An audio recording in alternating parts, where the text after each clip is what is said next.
Biglang maglaho si Orly Guteza, ang witness na nagsabing nag-deliver siya ng 46 na maleta ng cash tig 48 milyon bawat isa sa kampo ni Nakong, Martin Romualdez at Zaldi Co. Pero teka muna, ayon sa abogadong nakapirma raw sa affidavit, hindi ko yan pinirmahan. Fake document pala. At ayon sa mga source, si Mike Defensor mismo ang nagdala kay Guteza kay Marcoleta. Si Defensor, loyalista ni Duterte at dating handler ng fake whistleblower na si Adorma Wanay. Diba? Parehong style, parehong script. Pagkatapos mabuking ang peke, boom! Naglaho si Guteza. Walang DOJ appearance, walang statement, tahimik ang Duterte camp. Kung totoong witness nila, di ba dapat sila ang unang magrereklamo? Check natin ang logic. 48 milyon per maleta equals 53 kilo bawat isa.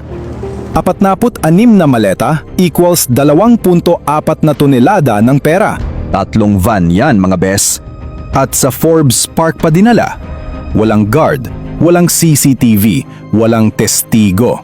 At kung titignan ang background ni Guteza, puro Duterte appointees ang dati niyang boss. Fayeldon, Andanar, Bantag at Sara Duterte. Kaya malinaw kung kaninong kampo talaga siya malapit. At mismong mga dati niyang kasamahan, nag-deny sa mga sinabi niya dahil puno ng inconsistencies. At hindi ito unang beses. Matagal nang ginagamit ng Duterte Network ang mga pekeng saksi para sirain ang mga kalaban. Inaminto nga ni dating Pangulong Rodrigo Duterte, nagtatanim sila ng witness at ebidensya para maipit ang kalaban nila. Mula kay Adorma Wanay noong 2001 hanggang sa revelation ni Guteza na yon sa 2025. Parehong formula, parehong style. At ngayon nagkaalaman na. Saksing scripted, istoryang imbento, ginawang proyekto ng Duterte Network.